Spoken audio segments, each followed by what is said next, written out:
Hello, everyone. My name is Joe Kelly. I am the Community Relations Program host at the Rochester Hills Public Library, and I'd like to welcome you to this evening's author talk, hold on, there we go, entitled Michigan's Lonely Heart Killers with writer Tobin Buhk. Before we get started, we would like to thank the Friends of the Rochester Hills Public Library for supporting our programs through their many fundraising efforts. We greatly appreciate their support as always. Join us here on Zoom next Tuesday for a first-person portrayal of Joe and Rose Kennedy on Tuesday, October 20th at 7 p.m. Russ Dorr, and it might be Russ Doré, and Nancy Schuster return to perform for RHPL, this time as Titans of American Politics. So you can register for that at calendar.rhpl.org. Tonight, attendees will remain muted throughout the program, although I will encourage you to ask questions via the chat feature on Zoom. I'll even leave a message just as we get started so everyone will see where that is.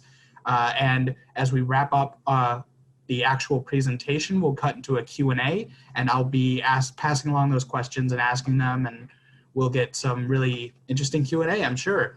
The program will be recorded. It should be available to view on the library's YouTube channel and website in about 1 week from this evening.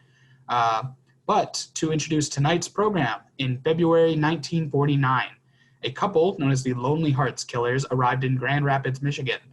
There they committed a crime that brought an end to their cross-country crime spree. Buhk returns to RHPL to discuss these Cupid Club killers and others who preyed on Michigan's lonely hearts through personal advertisements. Please welcome Tobin Buhk.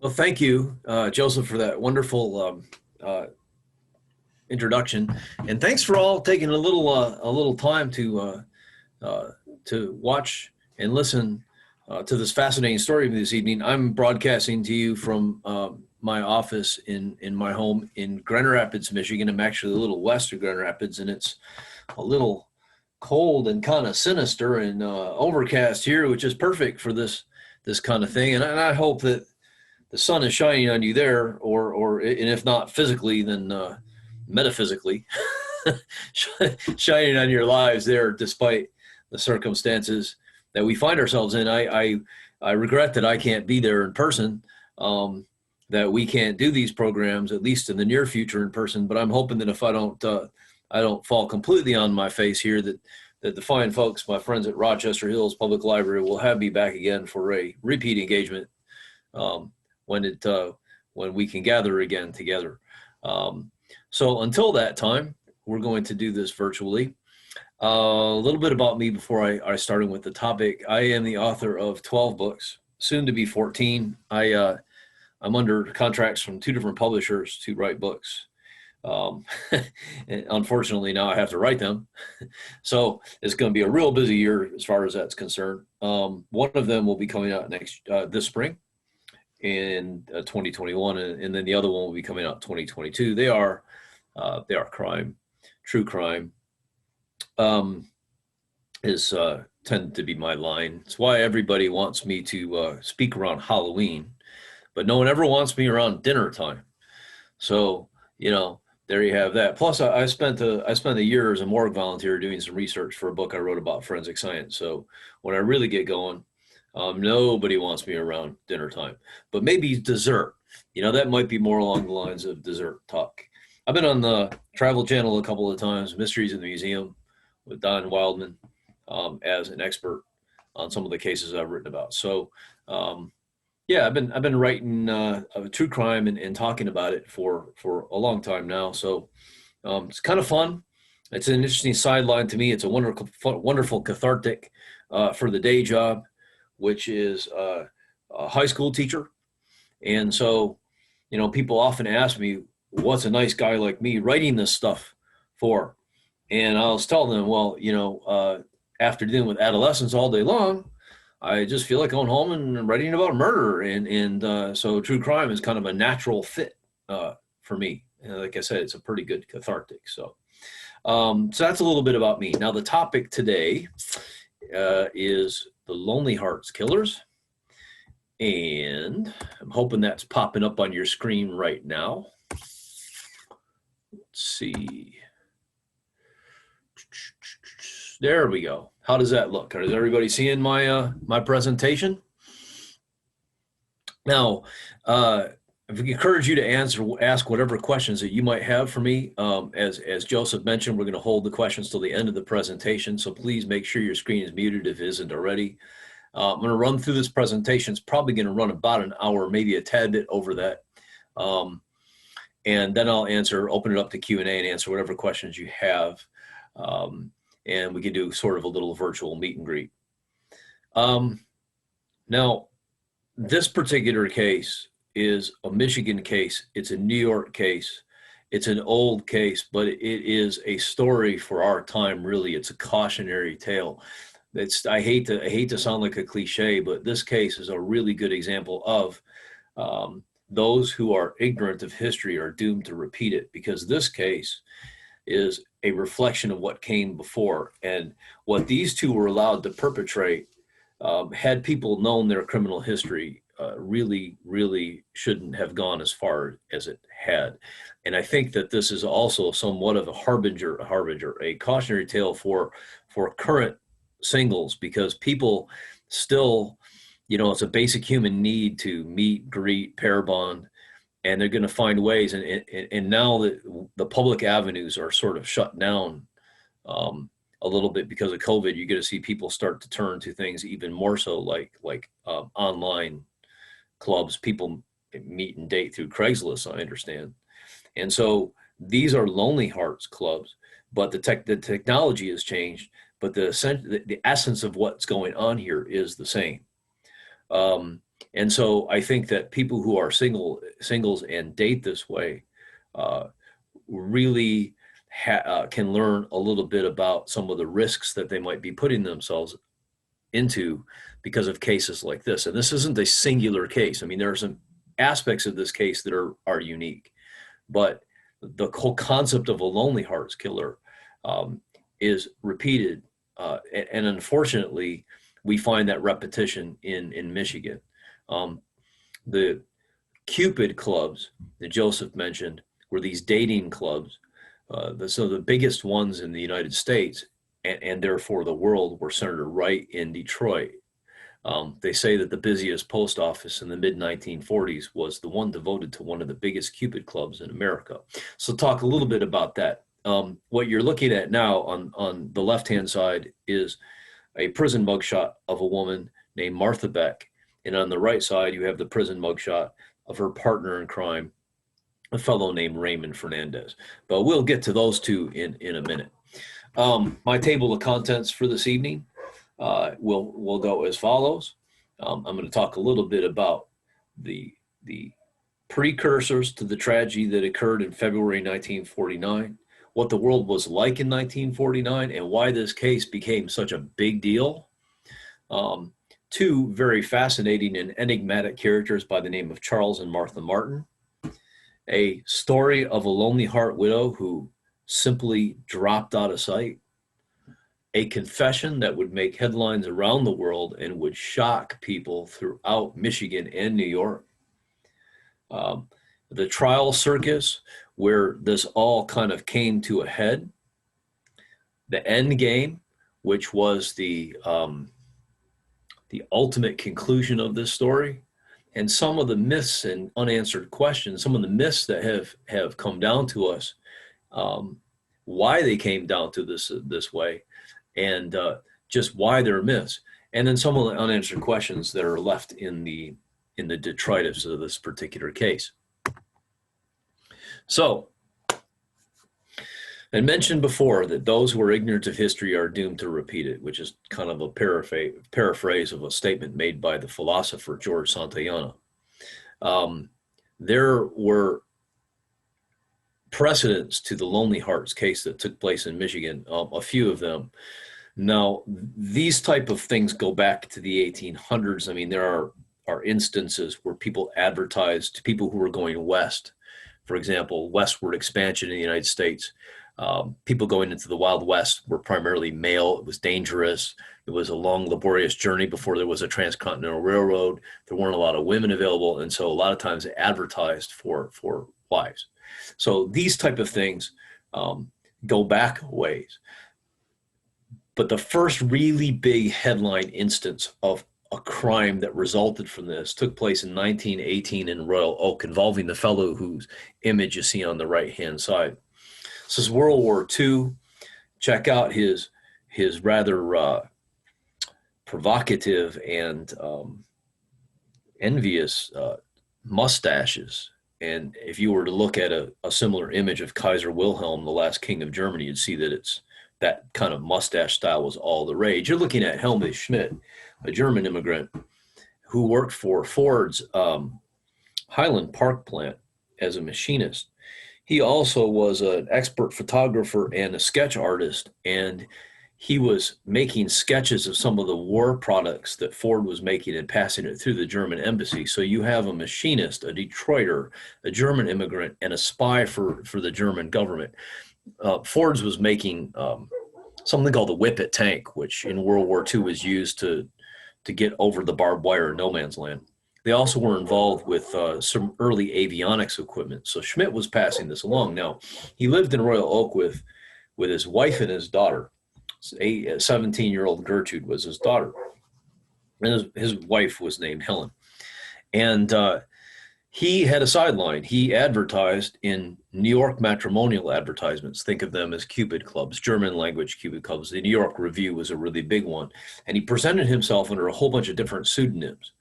And he baited women to come to him in Michigan and stole whatever he could.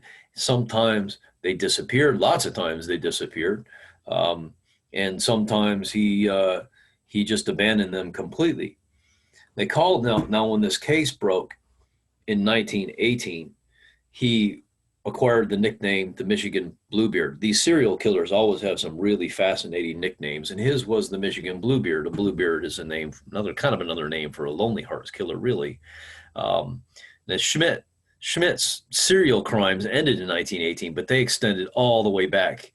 I think even before 1913, although it's hard to know for sure because of the way the case played out. It was profit-based. He was perpetrating the scam in order to steal money that he could. But there's probably a little bit more to it than that. A lot of times serial killers would fall someplace on the spectrum of sociopathy, sociopaths. And so there may have been other darker motives for him other than the money. Now, his particular case, his particular story began with these advertisements.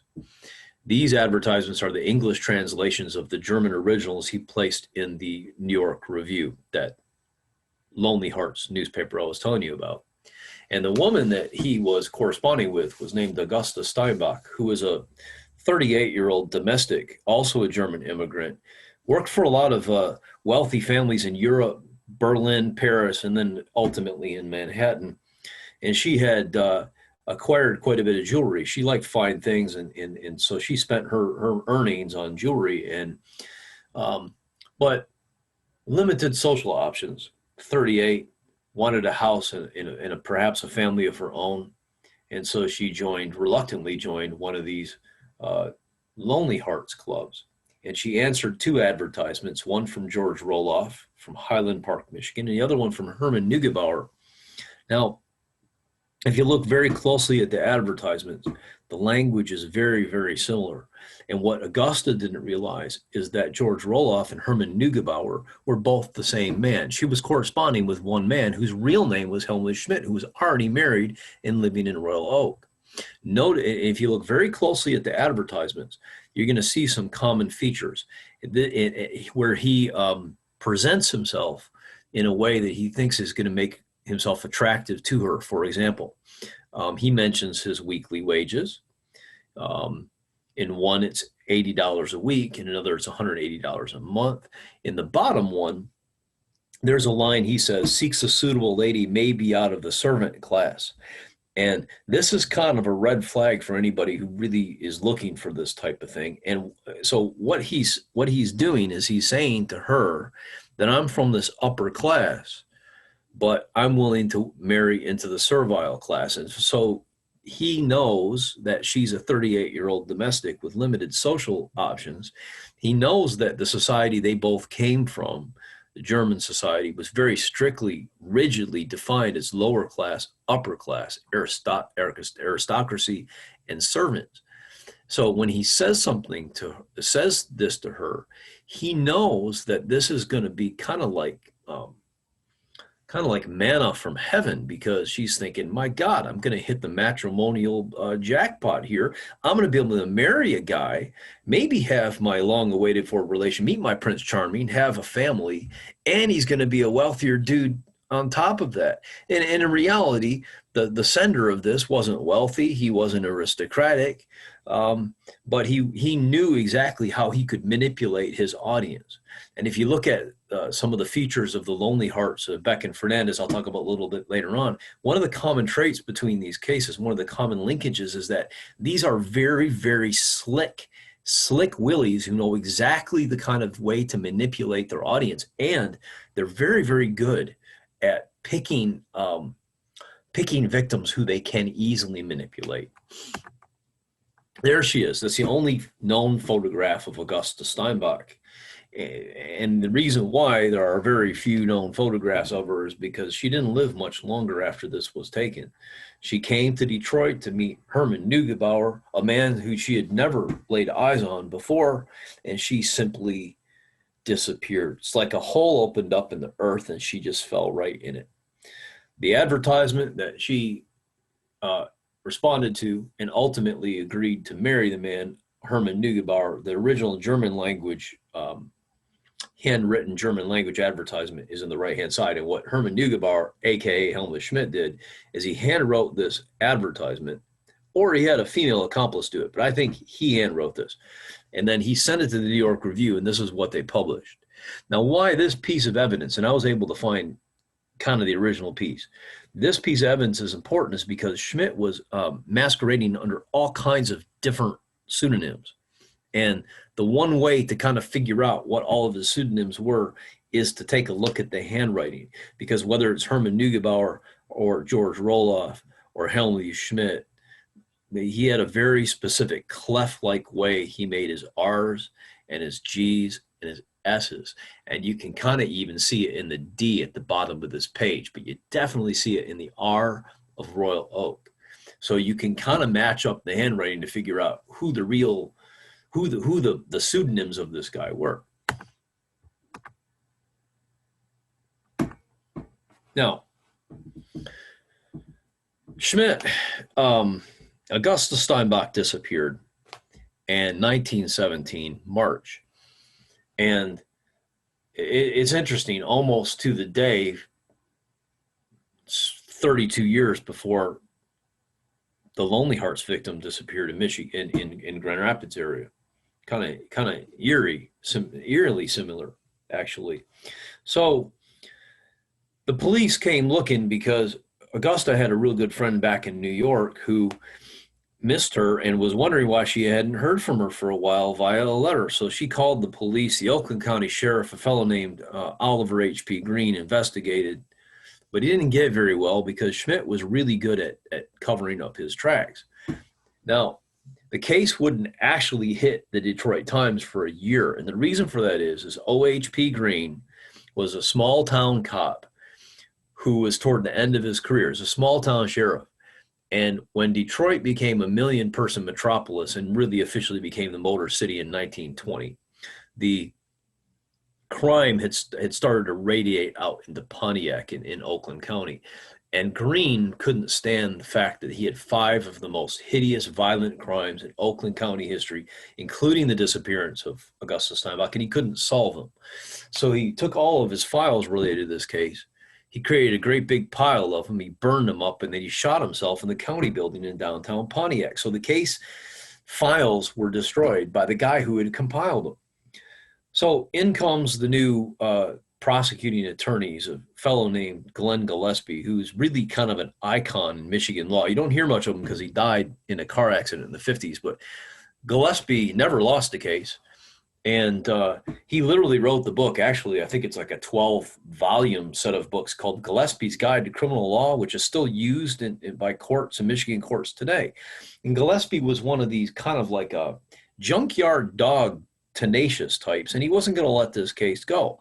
So by April of 1918, all roads seemed to go right to Schmidt's Oakland Royal Oak bungalow, and they arrest him. And they bring him and his wife and his daughter in because they figured these women must be accomplices in the whole scheme.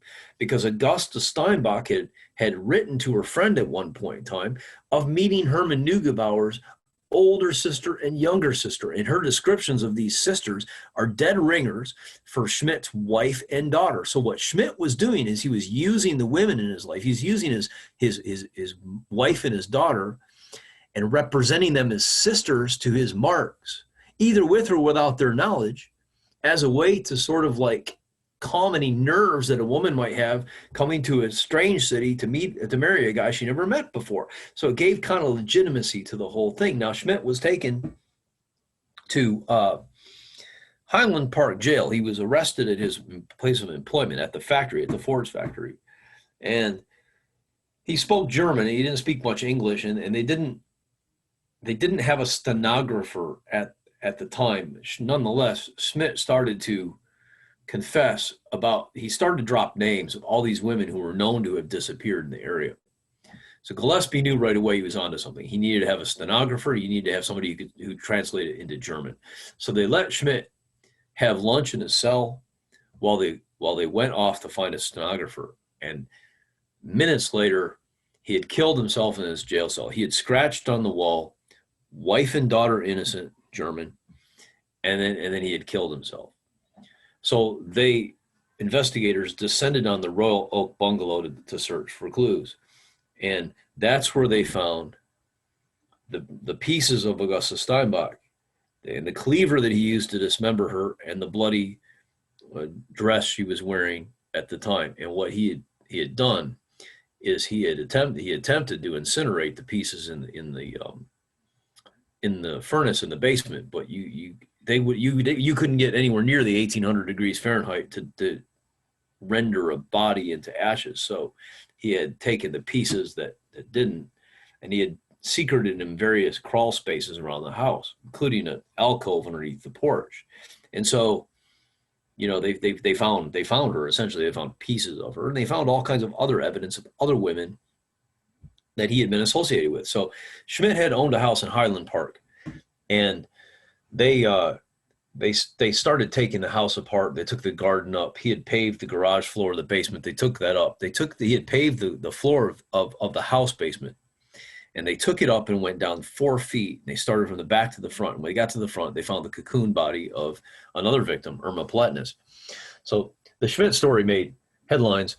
When I'm doing this research, one of my favorite Michigan newspapers to look into is the Detroit Times, which isn't really kind of hard to find, but the reporting is kind of good. And you can see the Detroit Times masthead.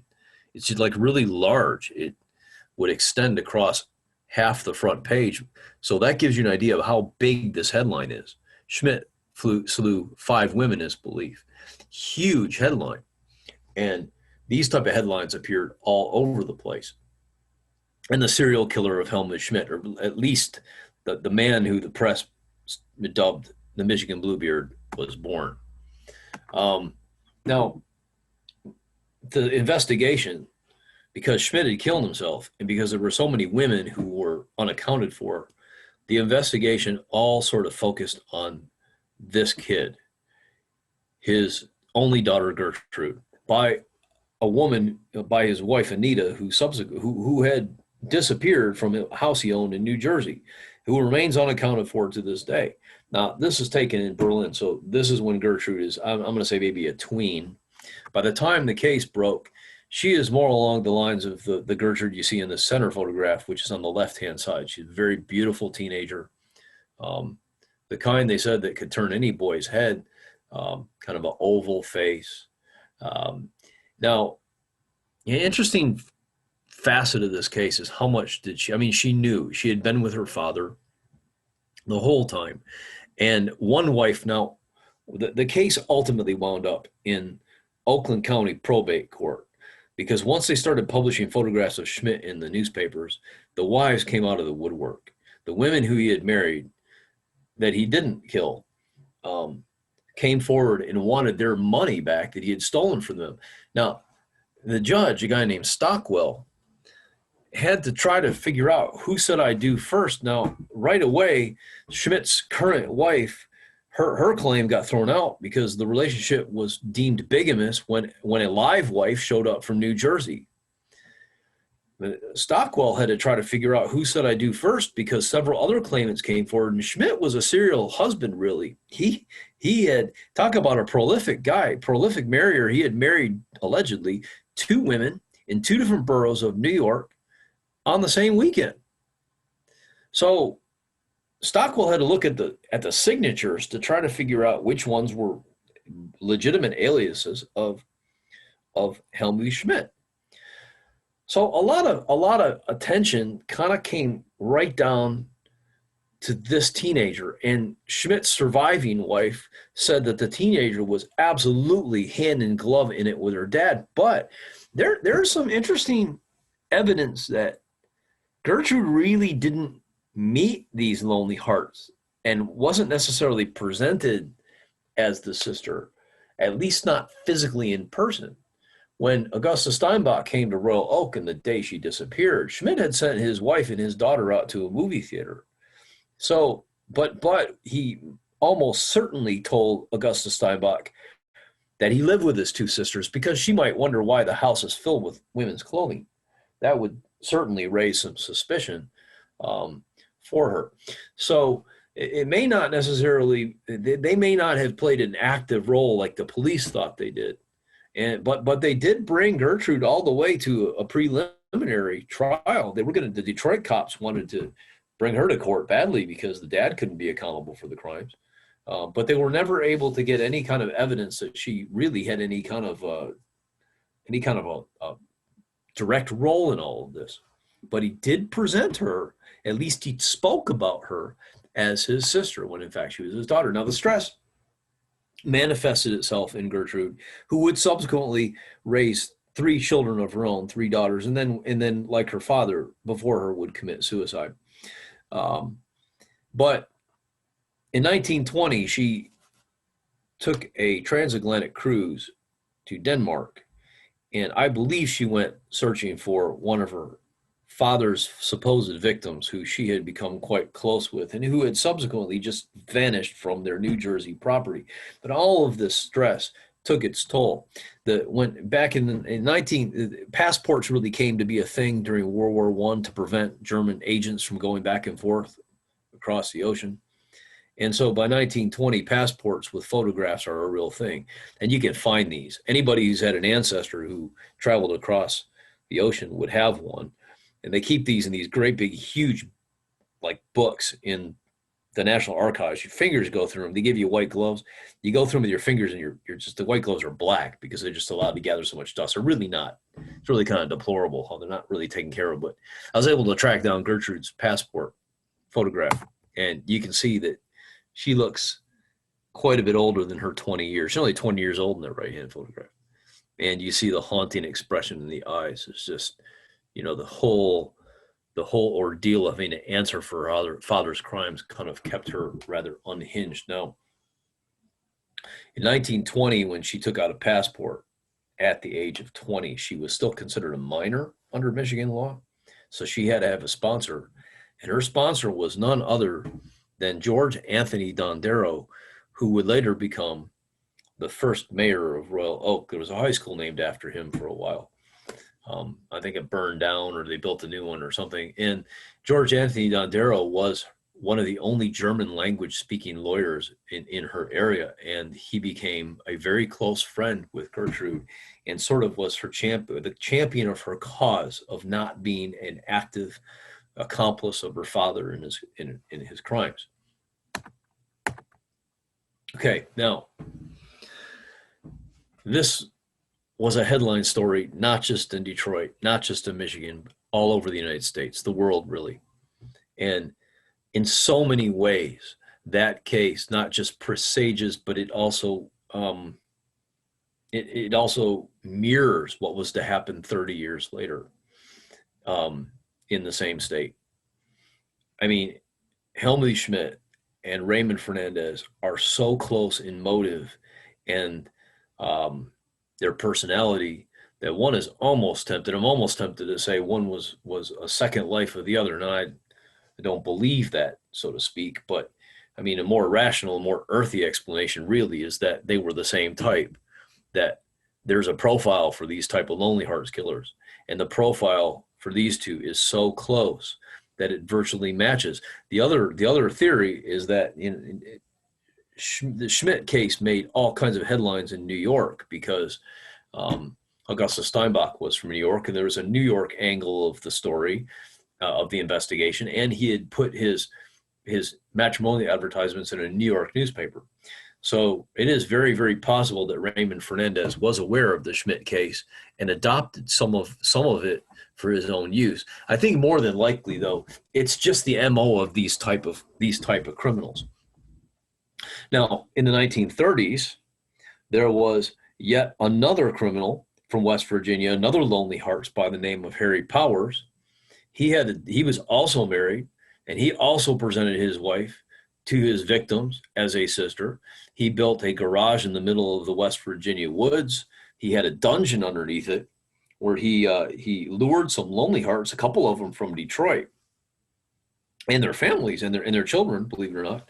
And he imprisoned them in his dungeon, and then he watched them dangle from his rafters as he hanged them one by one, including the children. Now, this was the second headline crime within a dozen years that made all the newspapers in Detroit and again nationwide, very similar to the Schmidt case.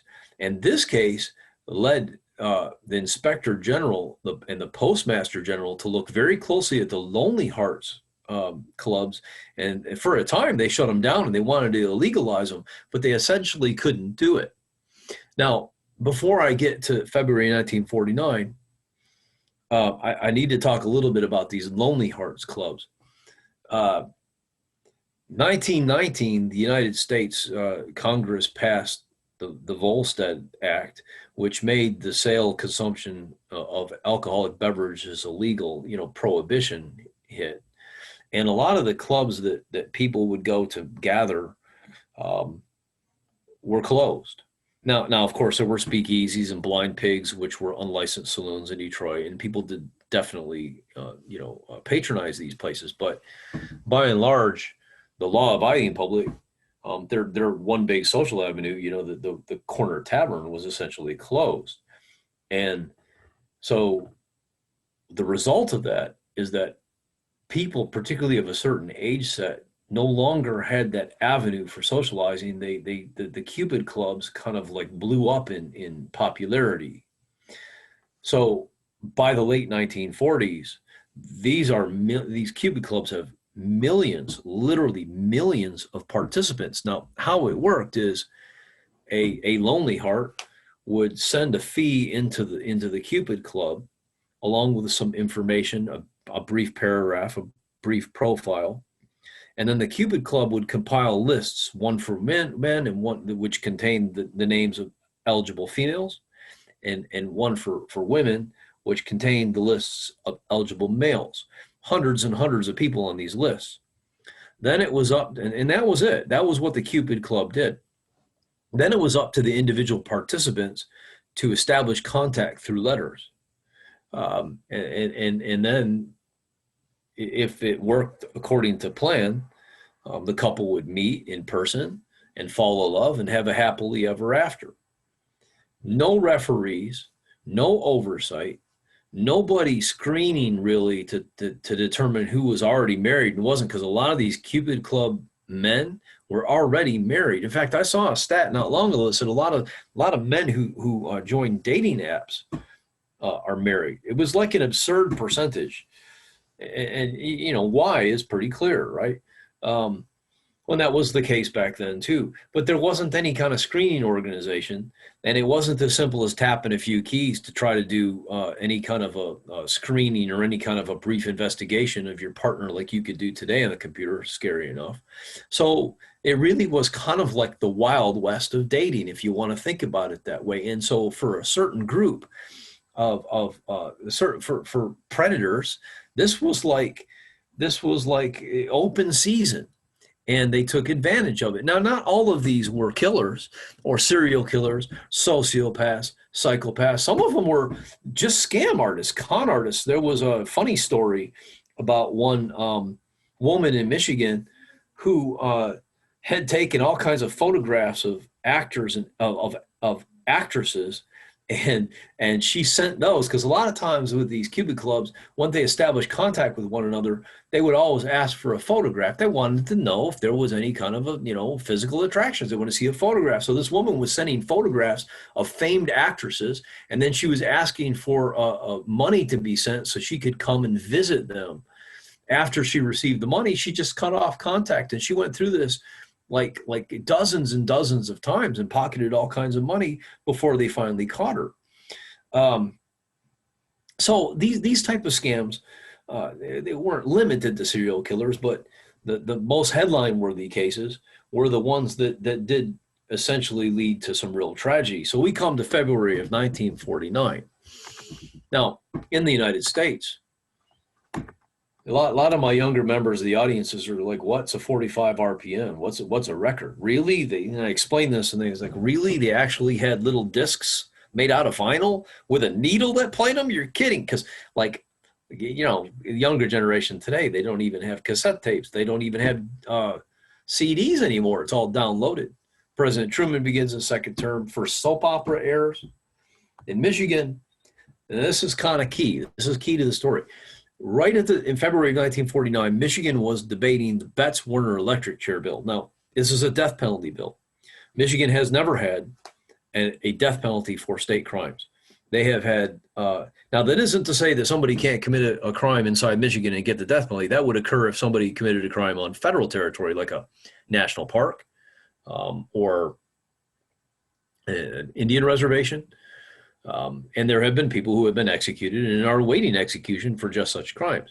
But as far as state crimes is concerned, since Michigan became a state, we've never had a death penalty. But that doesn't mean we don't talk about it from time to time. And it usually always, really serious debate usually comes around some type of headline crime.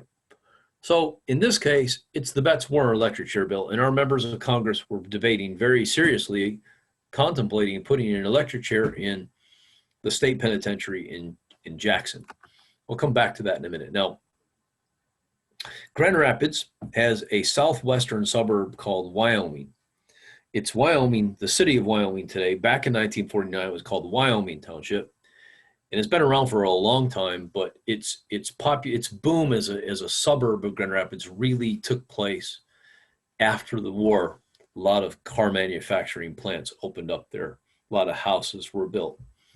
Now, in Wyoming Township, there was a 28-year-old widow by the name of Delphine Downing with an 18-month old daughter named Rennell. She was a school teacher, a frontier school teacher in Nebraska, a place called Palisade. And she had a sister who was a nurse during World War II in California, and she went out to visit her sister, and she fell head over heels in love with a GI there who was from Grand Rapids, Michigan, by the name of Roland Downing. They married, and after the war, after Roland's tour had ended, they came to Grand Rapids where they settled. Now, they had Rennell, and shortly after that, Roland Downing had a horrific truck accident. He was thrown from a vehicle, and he was killed. Right around the funny season, Christmas time, funny season for lonely people. That's when you start to see a spike in suicides, I think. She was the fact of the reality of being a single mother who was young, 28 years old, young, prime of her life, and not having a partner must have really sank in, because she did something incredibly out of character, and she joined a Lonely Hearts Club. And she began correspondence with an affluent New Yorker by the name of Charles Martin. Now, the case would break in March. Well, the case would break in the end of February 28th, March 1st. And what they did, the Lonely Hearts Killers, was pretty horrific, but it's not unprecedented. One could argue that Schmidt's crimes were far more ruthless and far longer, a string of victims far greater than the Lonely Hearts. And Harry Powers, the 1931 Lonely Hearts Killer, also, there's not been a book written about him, I don't think, but there will be someday. I mean, that's just a horrific crime. And if ever there was a sociopath, it would be Harry Powers. But these crimes tended to be mere appetizers to this crime. And one has to wonder why in the world this crime became such a huge fascination with people. I mean, it's such a fascination. There have been 2 movies made on this, both really historically inaccurate, by the way, and a lot of articles written about this case. So why this case? And it has a lot to do with the fact that the United States, this was the age of noir. Agatha Christie's most popular author in the world at the time. And then, of course, there was her American equivalents, Raymond Chandler, Ellery Queen, movies, They Walk by Night, think in terms of Humphrey Bogart films, The Maltese Falcon. So everywhere, in every cinema, golden age of cinema, people are going off to see movies like Fred McMurray and Double Indemnity. And you know, I could go on. And I grew up, I was raised by a cinephile, so I know a little bit about classic cinema. And, you know, these movies, I mean, everywhere people had this. So when this case broke, you're going to see it becomes headline, not just because the case is pretty ruthless or any weirder than any other case of its type, but simply because the era was primed and ready for a headline case like this. Here's on the right-hand side what some of the advertisements looked like for these Lonely Hearts clubs. They were all over the United States, millions and millions of members nationwide. But like I said, the biggest ones were located in Detroit. And these advertisements are kind of interesting in and of themselves. Lonely, why be lonely? That's kind of one of my favorite ones. Get acquainted. You know, it's interesting that this is 1949, and so this is an era where people didn't openly discuss sexuality. So a lot of beating around the bush, so to speak, no pun intended. And if you look at these advertisements, you'll see that. You know, the proprietors were not really supposed to be running a print version of a brothel, but this was big money, and they had to have known. They had to have known what it meant when these Lonely Hearts were coming together. But they can't say it in print. They can't advertise it. But there are subtle clues that they're fully aware that that kind of thing is going on. Anyways, so Delphine Downing begins correspondence with who she believes is going to be her Mr. Right, and it's Charles Martin. And Delphine was perhaps a bit naive. She's very attractive. Bit naive, perhaps, from Nebraska. She writes this letter. It's the only one that I've ever seen that has survived all of this. And she writes this to her pen pal, Charles Martin. Now, unfortunately for Delphine Downing, she does some things, and I think she probably did this to make herself appear attractive. But basically, for Charles Martin, it's like blood in the water. And if you look very closely at the advertisement, she starts to forecast that she's got some wealth. Now, remember, Charles Martin had represented himself as an affluent New Yorker. So perhaps she's thinking, well, if I want to be considered a good fit for him, perhaps I have to make myself look to have some means. So she says, I'm having trouble with my car. Maybe I should have bought a new one.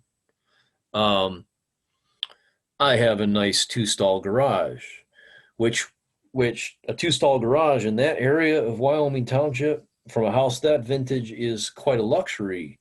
And then she goes on somewhere in here and she says, well, you know, it's full of my husband's tools, you know. And so she's got some stuff. She says this line. And now, one thing that she does do that's rather wise, I think, is that she tells him, she makes no bones about her priorities. I have this daughter, Renelle, and I'm not going to buy a new car because maybe it's better spent on Renelle's future. Do you like children, Charles? So in her attempts to establish the boundaries, to establish the ground rules, if Charles Martin's going to really become a mate for her, then he has to like kids. In her attempts to lay down these ground rules, she inadvertently gives him a clue as to how he can manipulate her. And with a smart guy like Charles Martin, a.k.a. Raymond Fernandez, he knew exactly what to do. So when he comes to meet her, he starts to woo her through the daughter, and he becomes overly affectious with Rennell, because he knows maybe the key to Delphine's heart is through her daughter Rennell. So January of 1949, Charles and Martha Martin, his sister, come traipsing into Grand Rapids, Michigan. There is a picture of Charles Martin, and there is a picture of his so-called sister Martha.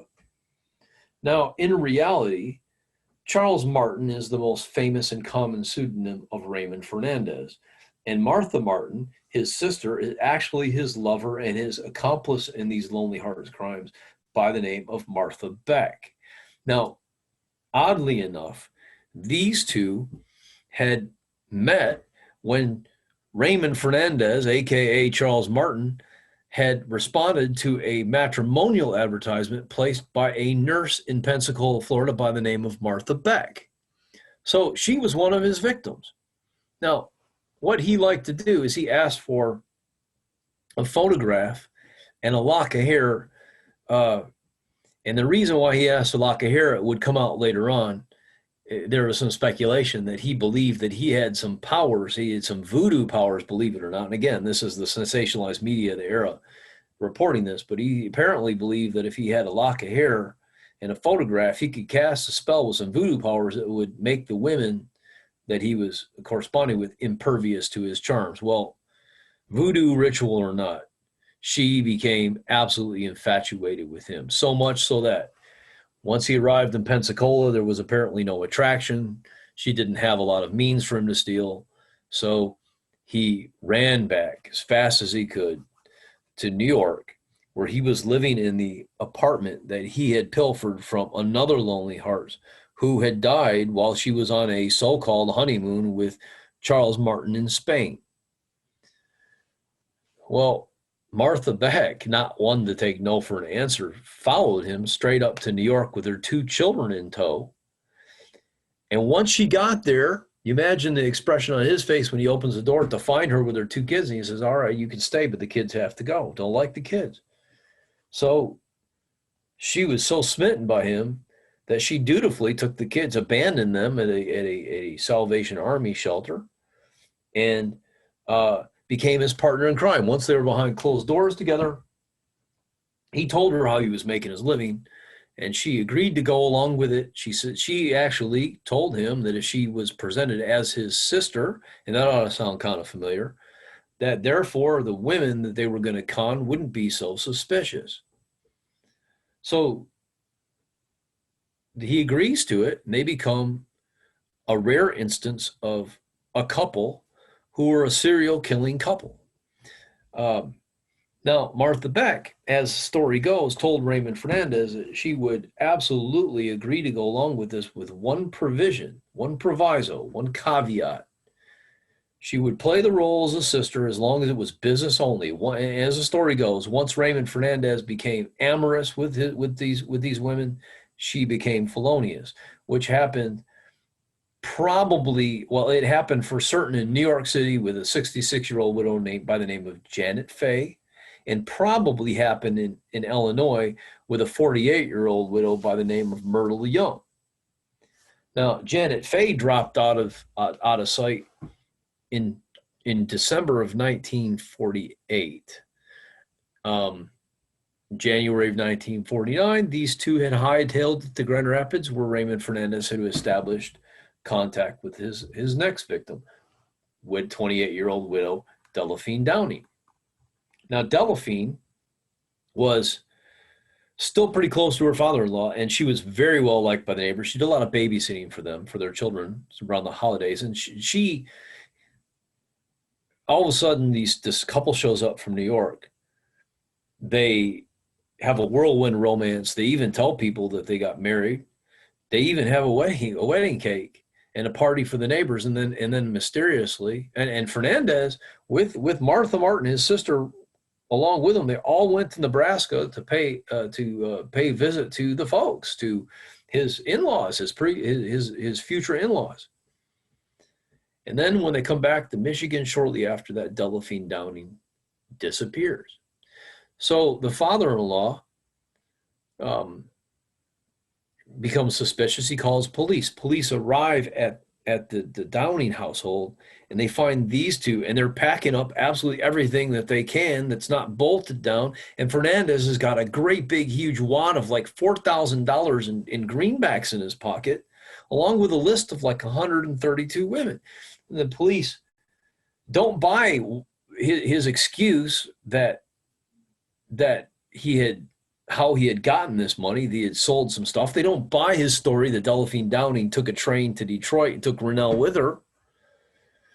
And they throw these two in the lockup in Wyoming. Meanwhile, they take a look at the basement and they find a faint patch of a faint line of still wet plaster of Paris with a pipe sticking out of it, like someone with no reason for the pipe to be there. So it was like someone tried to make it look like a plumbing job, but there wasn't a necessity for one there. So they start digging.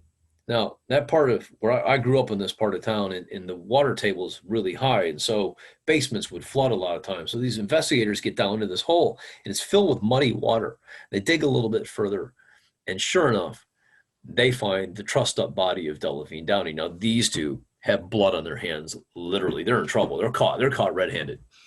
Now, prior to digging up that hole, the police had found two items in that basement. One was an old-style wash basin that was still full of muddy water, which apparently Fernandez had used to bail out the hole as he was digging the grave underneath the basement. The other was a footlocker, a military-style footlocker, maybe about the size of a very small suitcase.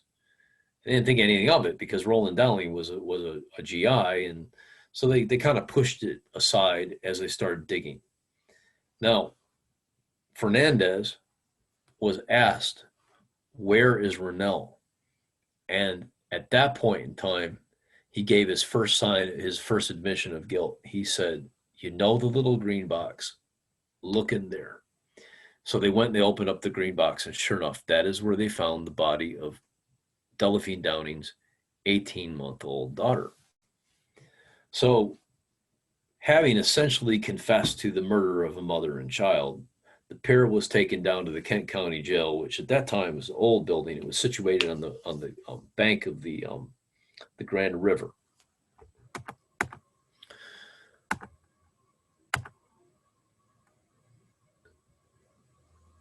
So before I go into the next phase of the story, a little bit of what they found in that bungalow. So the Lonely Hearts killers, Beck and Fernandez, had taken everything that they could steal. They were about to skip town because they had killed the widow and her daughter.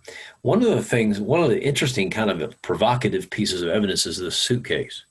Now, apparently, Delphine Downing liked these noir novels. She liked mysteries. And in one of these is an Agatha Christie novel, my favorite author. So the reason why this is important is because back in the 40s, and maybe some people still do this, although I don't know, people wrote their names in the covers of their books.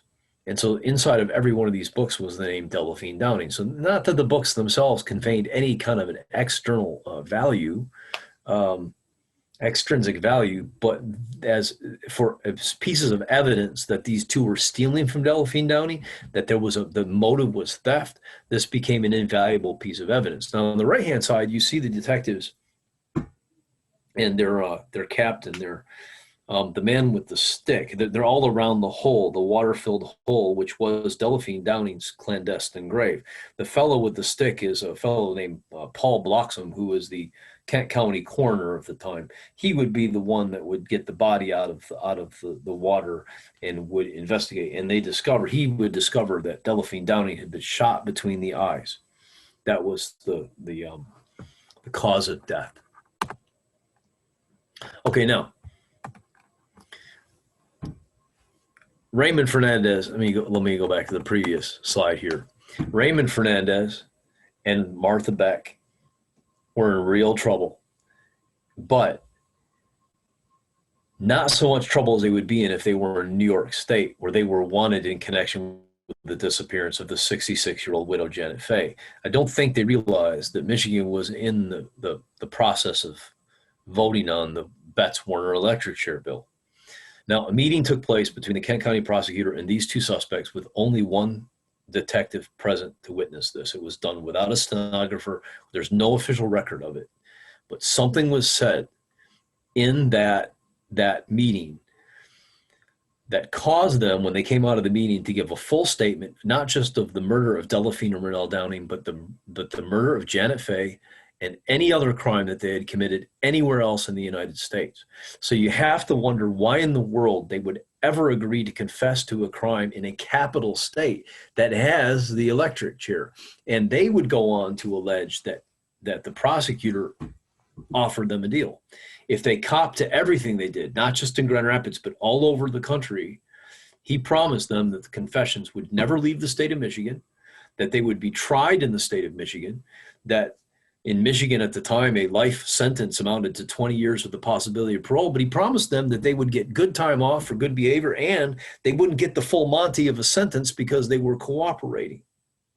So they confessed to everything in graphic detail, including the murder of Janet Fay from New York City, which would really get them in trouble later on. Now, you have them at the moment of their confessions. Raymond Fernandez on the left and Martha Beck at the right. Now, Martha Beck was a large woman. She was a bigger woman. And the press, she confessed to the murdering the child. She basically owned that. And that was such a violation of a woman's role in society, a perceived role in society as a mother in that era. It was like the ultimate betrayal that the press just crucified her. In fact, they crucified her in a way that they didn't Raymond Fernandez, which is kind of interesting because there is some evidence that Fernandez was was really the perpetrator here, or at least the mastermind behind the whole scheme. But it was Martha Beck who would take the brunt of the abuse in the press. Now, they went after her for a number of different things, being a child killer, but one of the big things they really went after her was for her weight. And this photograph, which is a press photograph that appeared in the Grand Rapids Herald, March 1st, I think was the date. The caption is something along the lines of Martha confesses ... then eats. That was very typical of the press coverage of Martha Beck. Okay, so here are the confessions. This is from Martha Beck. This is part of their statement that they had gave in Michigan, and they had given several of them. This is the first two sections are her confession of how Delphine Downing was done away with. Fernandez asked me if I had enough sleeping pills to put her out of the way for good. I thought I had. I had 14 1.5 grain phenobarbital pills. Now, Beck was a trained nurse. And prior to a couple of stops prior to Grand Rapids, they had spent some time in Illinois. And she had stolen something like 32 or 35 of these phenobarbital tablets from the Chicago hospital. One of their victims died after they put her on a bus to Little Rock, and her symptoms exactly mirrored that of an overdose of phenobarbital. So one of the theories is that they killed this Illinois woman named Merle Young with some of Martha Beck's purloined phenobarbital tablets. 14 of them apparently were fed to Delphine Downing, but it didn't do the trick. So the next section, she took them and quickly became drowsy and fell asleep in the back room. At about 6 p.m., she became restless and apparently wanted to wake up, but just couldn't. Raymond said I had better shoot her. He took her Roland Downing Service 45, wrapped it in 2 baby blankets, and shot her. And then apparently he ran outside. Talk about kind of a cool-handed Luke. He ran outside to see if the gunshot, even though he'd muffled it, had woken up any of the neighbors, which it didn't. Now, neither one of them wanted to kill the child, so they drove around for a while with the child. Took Renelle to a movie, bought her a puppy, but the puppy scratched her, so they had to return it. They wanted thinking about bringing the Rennell back to them to New York City, but they figured that it would be too difficult to explain the child's presence to Raymond Fernandez's relatives. So Martha Beck confessed to taking the baby down into the basement. You remember that wash basin I had mentioned had muddy water in it.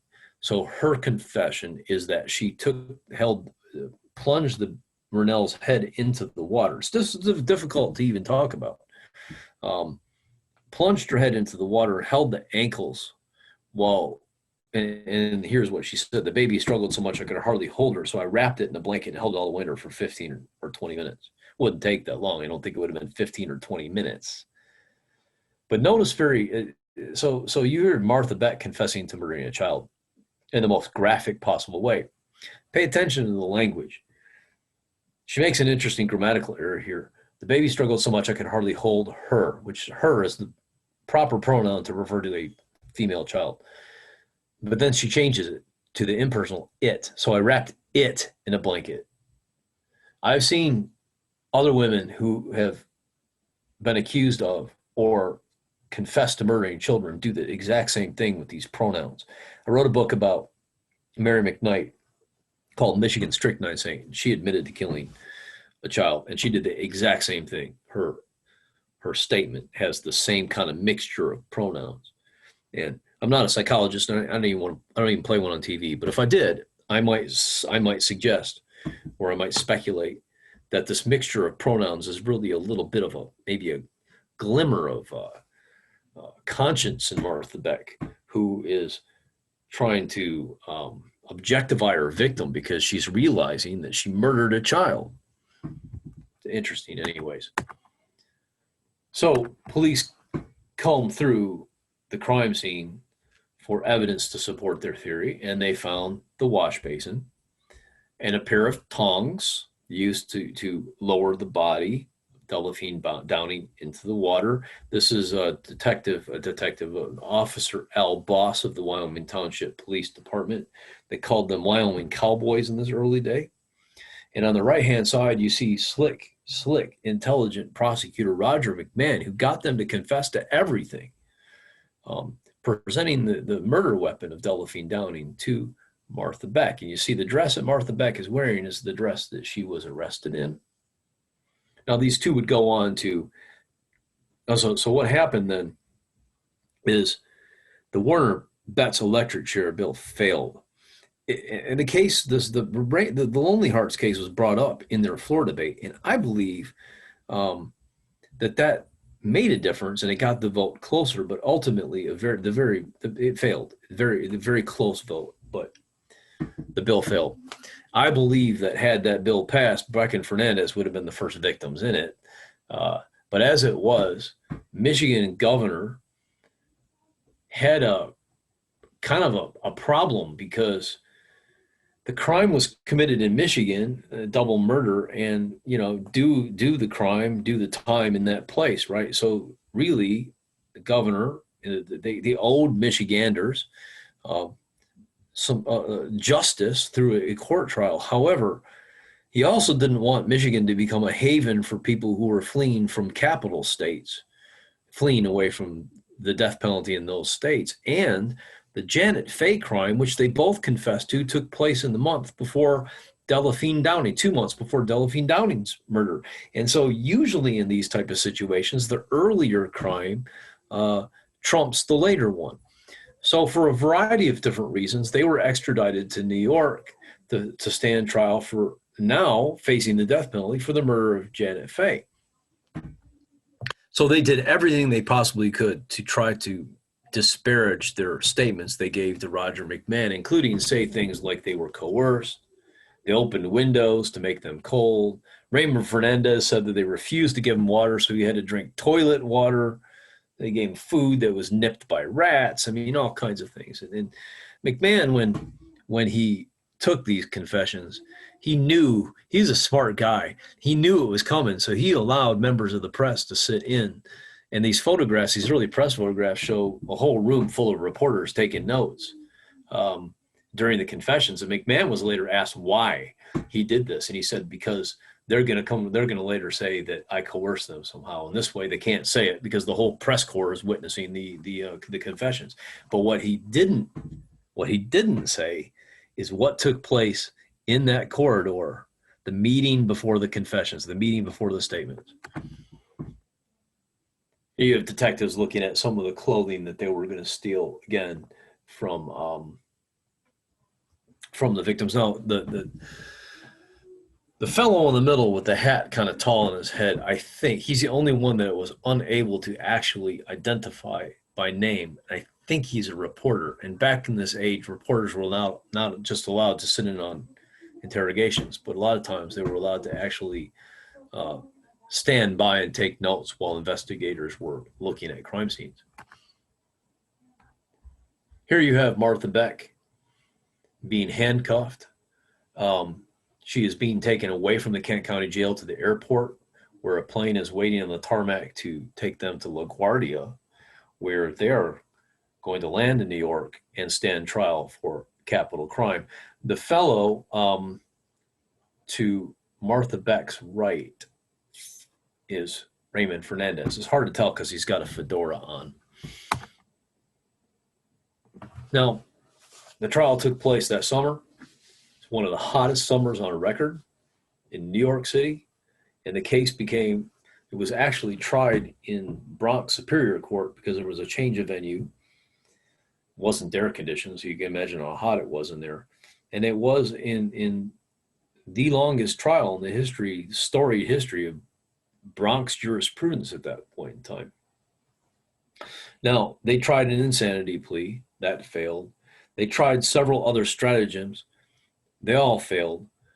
What was interesting about this particular case, how it was tried, is that the same lawyer represented both of them, which today would never fly. And the lawyer, and the reason why that it would never fly is because it would be feared that the lawyer would throw one partner under the bus to save the other. And voila, that's exactly what happened. The lawyer essentially sacrificed Martha Beck to save Raymond Fernandez. Well, the attempt failed because they both were sentenced to die in Sing Sing's electric chair. So after the trial of the century, it was hailed at in the New York newspapers. These two were lodged in Sing Sing's death house, which was a bunker-like complex that was adjacent to the actual prison. And this is these are their mug shots.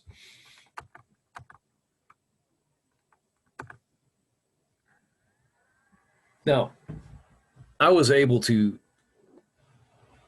read the trial transcripts, all 4,000 pages of them, and I think I might be going blind as a result of it. Interesting reading, really. And I was able, but the even more interesting reading in this particular case was the Sing Sing death house files, the correspondence that these two wrote outside of the death house, and what they were really like as they were waiting for the long walk, as the prisoners called it, to approach. Is really fascinating. Now, just to give you an example of how the reporting, if you write about a case like this, these kind of things, these kind of primary documents become really important because the press at the time was highly sensationalized. For example, because they attacked Martha Beck's weight, they reported that she had ordered as her last meal 2 whole fried chicken dinners, which just isn't right. This is her handwritten list for the last meal she ever eaten, and it was Southern fried chicken, but it wasn't 2 whole meals. Another interesting thing about this, and I want to go back to the mugshots for a minute. Martha Beck had a facial tic that caused one lip to jump up when she was really nervous.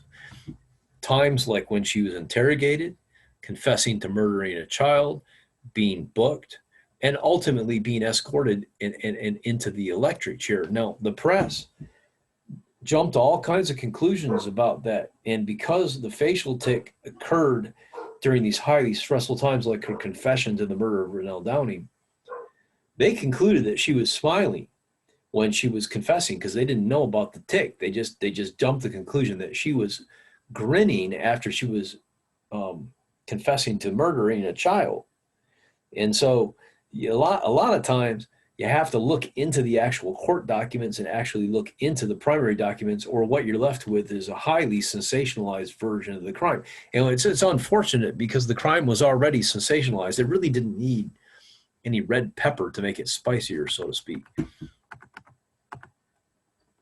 Now, there are all kinds of myths and unanswered questions, because a lot of writers have over time relied on these newspaper accounts without really being privy to some of these inside documents. And then, of course, the two people who spoke about volumes about this case were the two perpetrators, and they had motives behind what they were saying. So they both got up and gave, I mean, hundreds and hundreds of pages of trial testimony are devoted to their stories. But they were also both lying for a reason, and they were both pathological liars.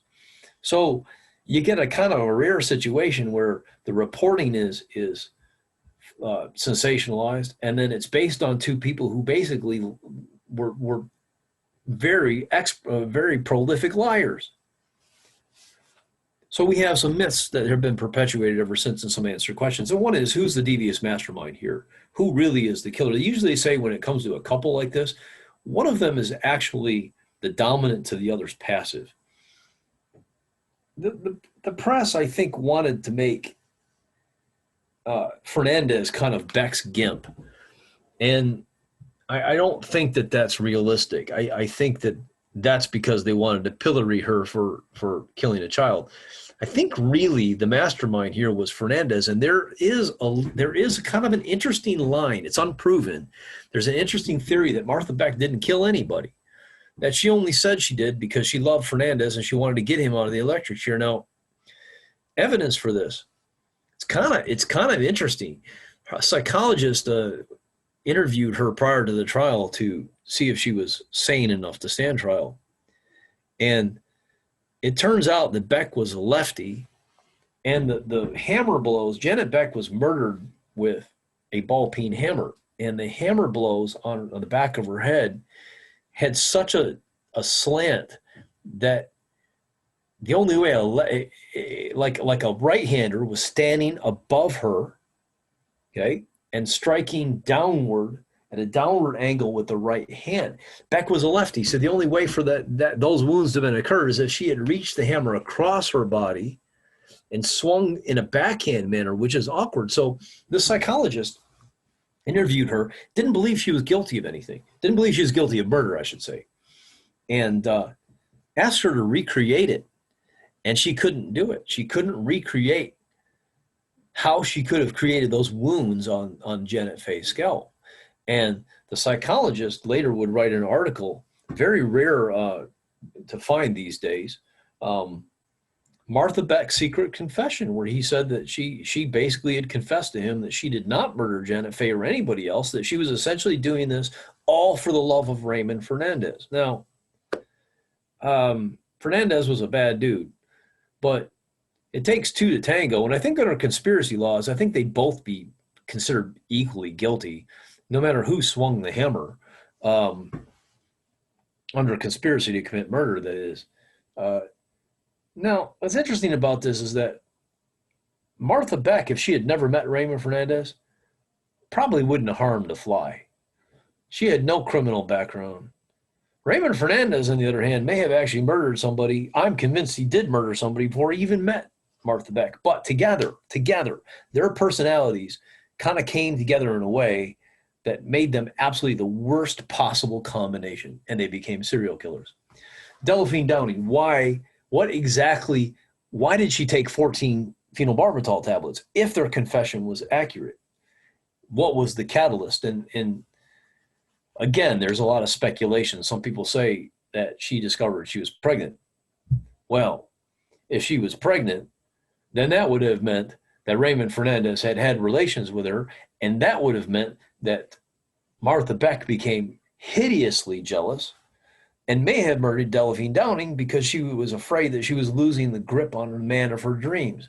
Now, when she confessed, she said that she had not killed out of jealousy, that she killed out of self-preservation. So the more likely thing that happened here is that Delphine Downing started to have a little bit of doubts about why Fernandez had asked her, or Charles Martin had asked her, to liquidate her bank accounts, why he had asked her to sell her house.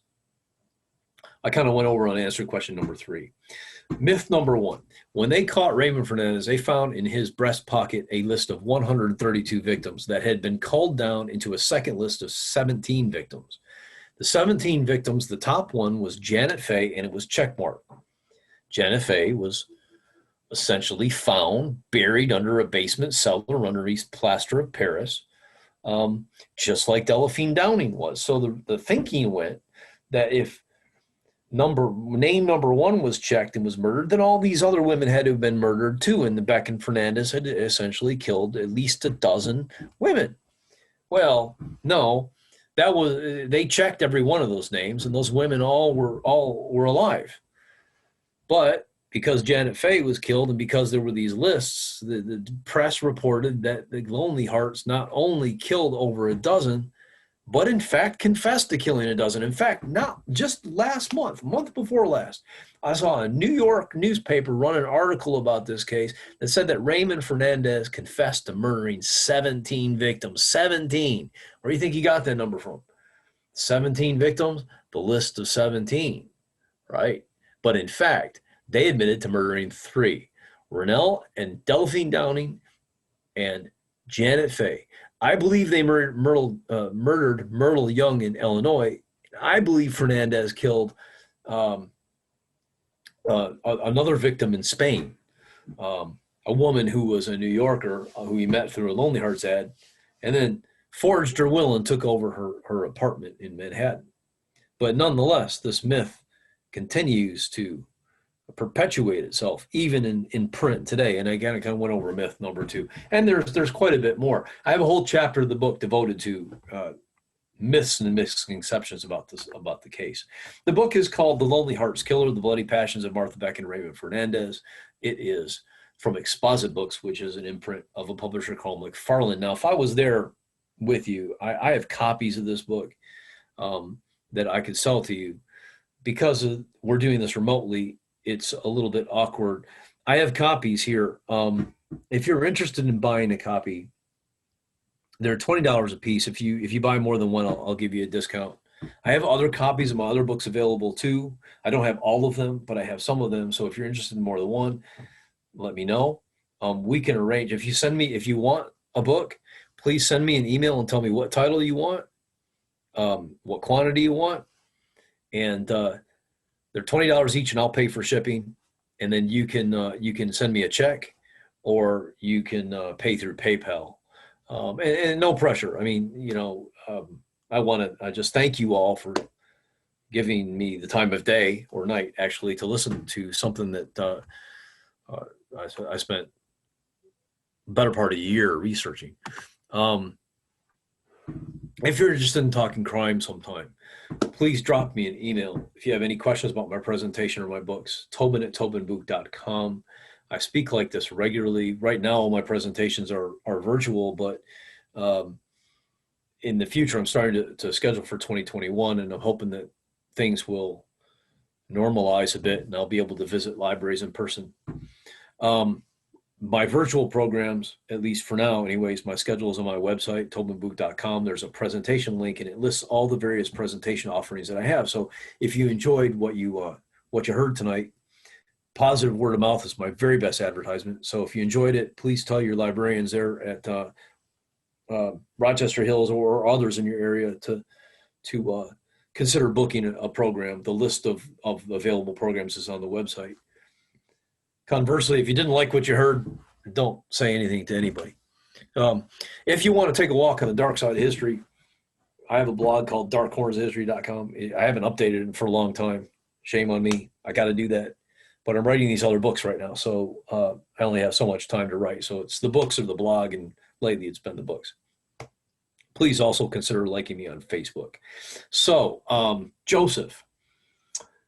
Oh, by the way, that photograph was taken at Mansfield State Reformatory, where the movie Shawshank Redemption was filmed. I got a chance to go and check that off my bucket list. We crime writers like to visit old prisons. It's also supposed to be one of the most haunted. It's supposed to be the most haunted location in America, which I'm sad to say that my hair wasn't pulled when I got in there, but I have no hair to pull. So I wasn't nudged, tickled, goosed, or anything else either. But I'm open for all of these things by the friendly Caspers or unfriendly Caspers who inhabit these places. So anyways, I'm not actually in a prison there. It's important to know. As a public school teacher. It's important for you to know that I'm not a felon. I just write about them. So, Joseph, if we could go ahead and unmute these folks, if they have any questions, now would be the time. I think I've been going on for about, let's see, hour and 20 minutes. So, answer whatever questions I can. If we want to like transition over to a Q&A, I think real quick we'll just say, anybody, thank you all for joining us tonight, and we hope you have a good night. If you're not going to stick around for any questions or anything like that, but please feel free to think of any questions. Drop them here if you want, and I can ask them if you don't want to ask them on camera or on mute, but we can go ahead and just get to some questions. If anybody's interested, just send me a message and I can unmute you. Joseph, did you want me to take this presentation off so they can see? Yeah, that would probably be best if we're going to be talking to people. All right, so let me, how do I, let's see, I want to stop the share. There we go. Okay, and so now can you see me? Yeah, I can see you. Outstanding. Maybe you don't want to. You know, video killed the radio star. All right, we have one question from Laura. She asks, well, first she says, another great presentation, lots of compliments on the presentation. Oh, sorry, Laura's is just a compliment, great presentation, hopefully an annual tradition, just as interesting as last year. So thank you, Laura. That means a lot to me. I appreciate that. We have similar comments all over here from Victoria, Andrea, Nancy, all Carolise, all saying very good things. Thank you, Victoria, Nancy, and Carolise. So Appreciate it. I will get right over to the questions. Oh, sorry, another one from Jeanette. She's very much enjoyed the presentation as well. But our question here, first off, we did get one comment very early on when you talked about Dondero High School. It's now the Royal Oak Middle School. Is it the same building? I'm not sure, but that's what has been said here. Okay. So they might follow up with information on that. But our first question we have here is from a Monica, and she says, nothing excuses their crimes, of course, but I recall hearing that Charles had a severe head injury that changed his behavior substantially. Is there any truth to that? And that sounds similar to what in a lot of psychology classes, they'll reference the story of Phineas Gage and that rail spike. Is there any truth to that story there? Yes, Raymond Fernandez was coming across the ocean on an ocean liner when he was coming out of a hatch, and the heavy hatch fell on him and fractured his skull. And he spent several months recovering in Aruba. And when he came out of that, his personality, according to his sister, had drastically changed.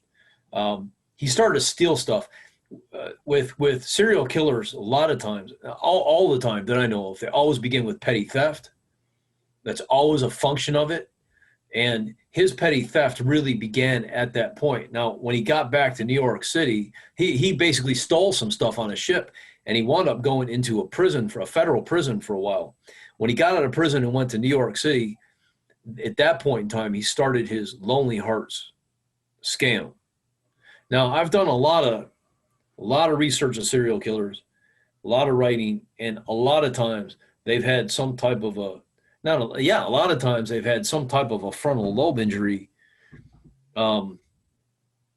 However, a frontal lobe injury like that doesn't necessarily mean that a person's going to become a serial killer or a sociopath. There's something else about Raymond Fernandez too.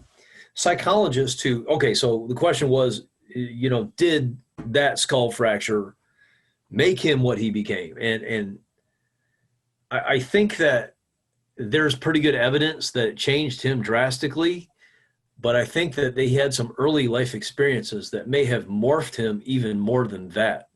Now, maybe the skull fracture impaired the nerve center, his emotional center of his brain, to the point where he acted out on impulses that he may have already had. Now, let me elaborate.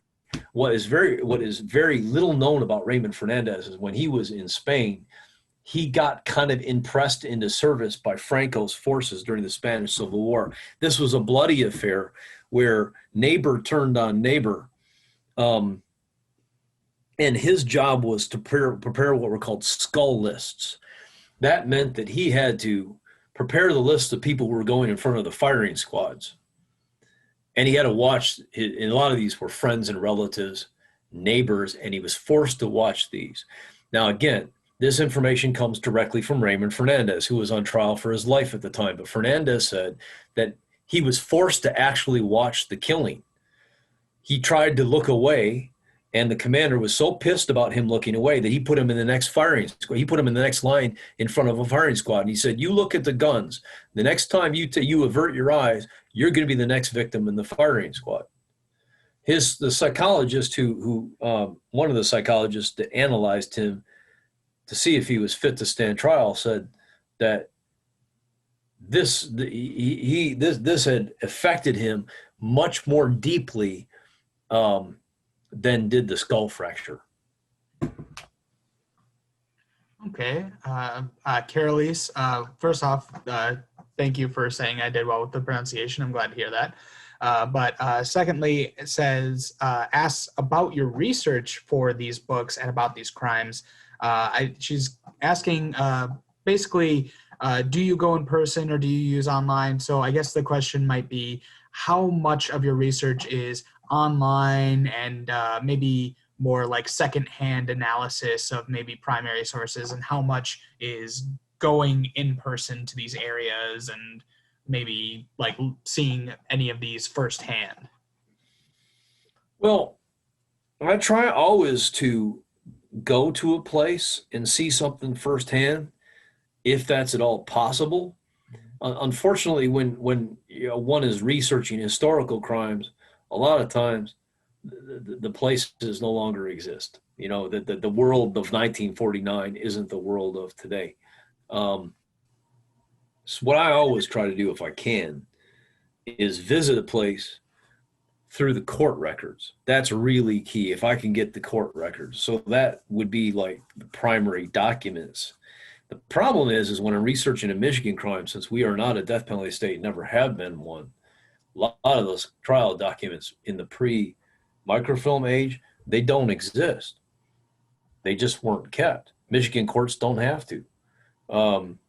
You think they have to keep the trial transcript for 25 years even today, and they can just discard it. But, we have microfilm today, or digitized. Back then they didn't. But in a death penalty state, when someone was given the death penalty, it triggered an automatic appeal to the state Supreme Court. And what they used to determine whether the appeal would be successful is the trial transcript. That's what they looked at for error. So I always love doing researching cases in New York because they have the trial transcripts. Without that, you have to rely on sources like newspapers, which can really, really be tricky. And that's where you really, partially answer your question, that's where you have to actually not just read the sources, but you have to kind of read into them too. But sometimes like physical location becomes absolutely vital. I wrote about this guy who killed his mother in Jackson. The book's called Michigan Matricide. And the house where he did it is still, this case took place in 1889. The house is still there. It looks just like it did in 1889, believe it or not, except for a paint job. And, you go to the house and you see that it's a stone's throw away from the row of really big mansions on the main drag there in Jackson. And because of that, all of a sudden now it makes complete sense why Robert Irving Latimer functioned the way he did. He dreamed of that kind of wealth. How could he not? He grew up in the shadow of these mansions and the people who occupied them. And there's absolutely no way you could get that unless you physically go to the location. Also, the newspapers reported that Robert Irving Latimer was from a wealthy background and lived in an estate. And if you see the house, you'll know that's not true. So I always try to go physically to a place if I can, but it's not always practical and it's not always possible. And I think that they follow that up here with how many of your sources are available online and how many require you to go find an access to the National Archives and look at something like right in front of you. Depends on what I'm writing. If I'm writing something where there is a archival document, that stuff largely isn't digitized. Trial transcripts aren't digitized, and especially the newer stuff. And New York has got a law. Just to come back to this case, New York has a law where they have to give you access to certain records, but sometimes these records may contain information that exposes the identity of other people, and therefore they can't digitize this stuff. And so it's not available online. You either have to mail order it or you have to physically go there. They're really good. The archive folks, and this is especially true of the National Archives, they're really good. I mean, but these are monstrous organizations. So you have to be able to tell them where to get something. So you have to know. So you either go there in person or you have to know where they can go to get it for you, but they'll send it to you.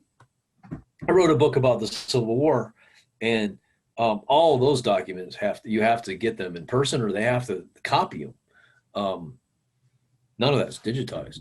So I guess the answer to your question would be, if there are archival documents, those will largely not be digitized or online, and I have to actually go to a place. If I have to rely on newspaper articles, it depends on whether most of that stuff has been digitized, but it just depends. Like, for example, when I referenced a case about a serial killer from Fife Lake, Mary McKnight, the Fife Lake Monitor has never been digitized. So in order to actually see the newspaper, you have to go to the Michigan Library of Michigan. It's the only place in the world that has it, because it was discovered by a guy who donated it. So if I'm just using newspapers, I can get them online, most of them, but not even then. But some of the more obscure records, you have to go to a place. So it depends on the case. Sometimes I'm writing about stuff that 100% I get online. Sometimes I'm writing about stuff where 100% I have to actually go and get.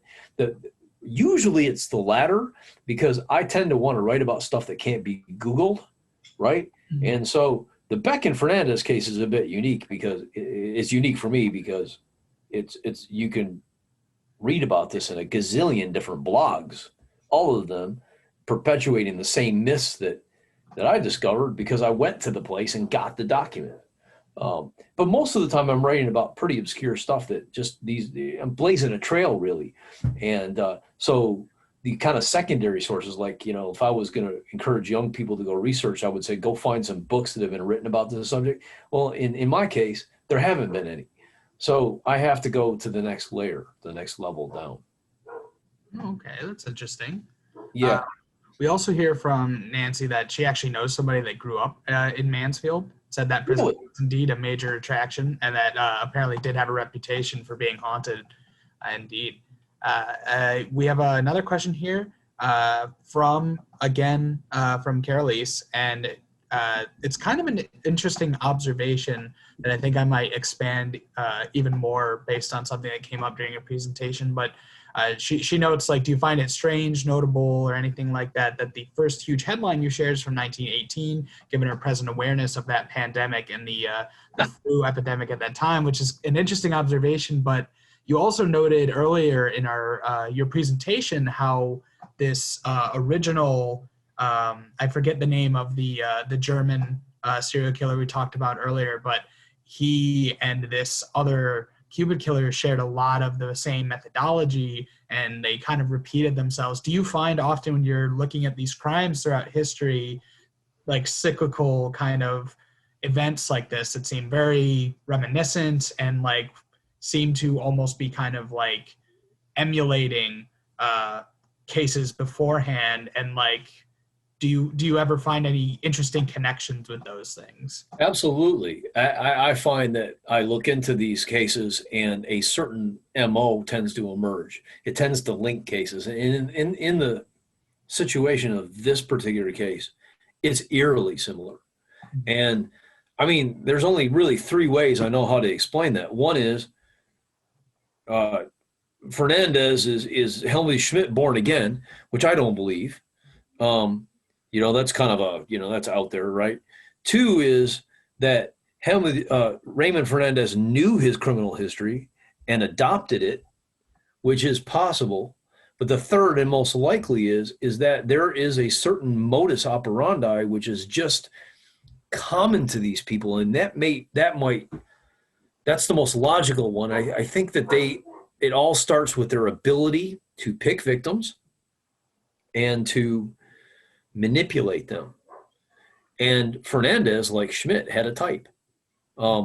He tended to pick on women who had very, very limited social options. And most of these women were even more limited by, I don't know how I can say this politically, they weren't necessarily considered the most attractive women in their time. And that would have been perfect for him because he's not a bad-looking fellow. They called him a kind of a Latin version of Charles Boyer, which is a reference that my younger audience never get, actor of the time. And so the attentions of a really good-looking guy like that for women who would not be used to that would make them just sort of putty in his hands. And that's all part of, so what I also said about Raymond Fernandez in the book is that his real gift wasn't the schmoozing, but the choosing, right? He knew how to pick women that he could easily manipulate, and then he knew exactly how to manipulate them. And so that manipulative Svengali aspect is evident in all of these Lonely Hearts Killers. So the modus operandi comes right back down to some certain character traits that they all have. Now, I've come across this with, again, Robert Irving Latimer killed his mother. The profile on matricides, somebody who kills their mother, is very specific, and it's only based on a few dozen examples because it's just such a rare thing. And I find that you look at Robert Irving Latimer, 1889, and he predates the profile by decades, but he fits it perfectly, absolutely to a T. Matricides kill their mothers in their mother's bedrooms. Okay, they leave the body on display, and they make no attempt to try to cover up the body whatsoever. And if you look, I mean, it's, again, I had to look into some other matricides when I was researching that case, and the same pattern. It doesn't matter the era. It could be 100 years apart. That same pattern tends to emerge in all these different cases. So crimes are, every crime is a bit unique, but there are certain commonalities that unite them when they're of a certain kind. So all Cupid, let's say, you hate to generalize, but most Cupid Club murder, Lonely Hearts murder type cases have a certain definable characteristics that link them. Now, in the case of Schmidt and Fernandez, one of the weirder similarities is that they both use the women in their life as sisters. And sometimes people ask me, well, what kind of woman would go along with something like that? But remember that these people, it all comes back to this. These people have an uncanny ability to pick on women who are perhaps easily manipulated, and then they know how to manipulate them. So it all comes back down to some of those very basic elemental character traits. I feel like I'm kind of rambling. I'm sorry. It's interesting. It's something of like a domino kind of effect where it's like once all these pieces are set up the same circumstances, they tend to fall in a similar kind of way. Absolutely. Yeah. And they follow up and they ask, like, I think particularly in response to like the similar modus operandi, particularly with the mothers, they say like, why, and do we know why? And I think that's kind of what we're getting to. But do you know if there's any like research done on something like that as to why they tend to follow these similar cycles? I think it's I think the pattern replicates because it works. Mm. All right. And for no other reason than that. I mean, it would be an interesting conspiracy through time. Here's a plot idea for a movie that somehow these serial killers are linked, through the ages somehow. But I think what happens is I don't think they know of each other. I think it's just pure practicality. I think the pattern works. And so it becomes replicated over time.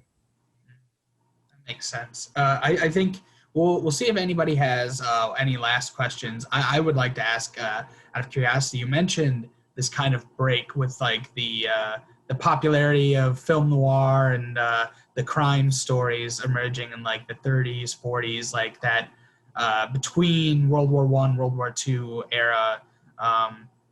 And you mentioned like how it's like, oh, you get this much different attention to this story. And I'm curious if you could tell us a few of the things maybe you've noticed in your research of the difference in the way like news outlets are covering these stories before and after the advent of these this genre. Do we see a greater number of them, and do we see a different style in how they're talking about these crimes? Well, I can tell you that the 30-year difference between the newspaper reporting on the 1918 crime and the newspaper reporting the 1949 crime is that there's a tendency of journalists to indulge the more lascivious aspects of the case. They don't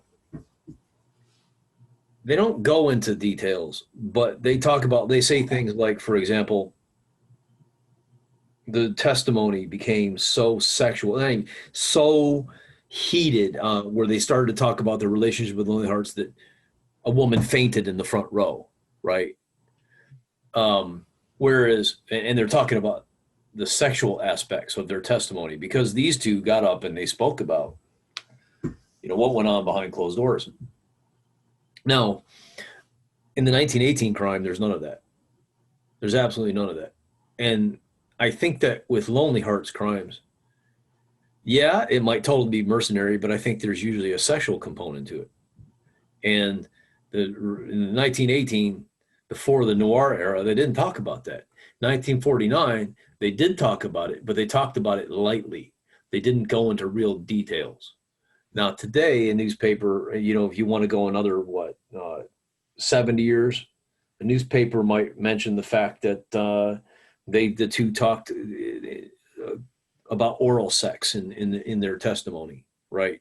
That phrase, oral sex, might, not raise blood blisters like it would have in the 1940s with the readers.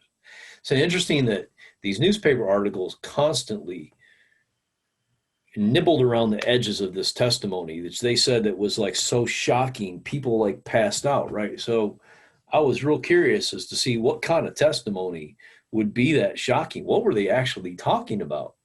I mean, you let your mind wander. You look at the world that we live in today. What's shocking? What shocks people? Where are the limits? I mean, all kinds of things were going through my mind. And when I got to the actual trial testimony, compared to what they were considered highly shocking, would be mild in our world. However, that again is a very nice example of the type of sensationalism. I don't think the things they were talking about during the trial were all that foreign to the people in the audience of the trial. You're going to talk about oral sex. Don't tell me that people in 1949 didn't know what that was, weren't familiar with that practice, perhaps they even did it themselves, right? But the newspapers reported it as being this, unbelievable, shocking thing. And I think what was really shocking about it is that it was vocalized. People didn't vocalize those things. They knew it. They understood it. It happened. They did it. But they didn't necessarily talk about it, especially in a public venue like that. So that was shocking. But then the newspapers almost certainly spiced that up because it was circulation, right? They were selling newspapers. So I think that back then, things were far more sensationalized than they are today and far less sensationalized than they were in 1918, although you start to see a little bit of that already in 1918. And so Carol Lease, I think her name was, asked me about, sources and things. This is also something that you have to be careful when you rely on early newspapers, because sometimes they're telling you stuff that didn't happen, and sometimes they're glossing over stuff that did. That's really interesting. And she also mentions that this whole presentation was really interesting. Thank you for sharing your research. And I think on that note, we have a lot of people that had a really great time, found this really fascinating, and we'd like to thank you all for coming out. We really appreciate your time. We hope you'll join us at the RHPL for future presentations, and we were very grateful to have you here, Tobin. Thanks, everybody, for having me and for listening to me this evening. If you please stay in touch, and if you'd like to have a repeat visit sometimes, please tell Joseph to pass along the good word. And I really do thank you from the bottom of my heart for all your kind words about my presentation. that means a lot. So have a good night, everybody. Stay safe, and I look forward to a time when I can see you all again. Fantastic. Have a good night, everyone.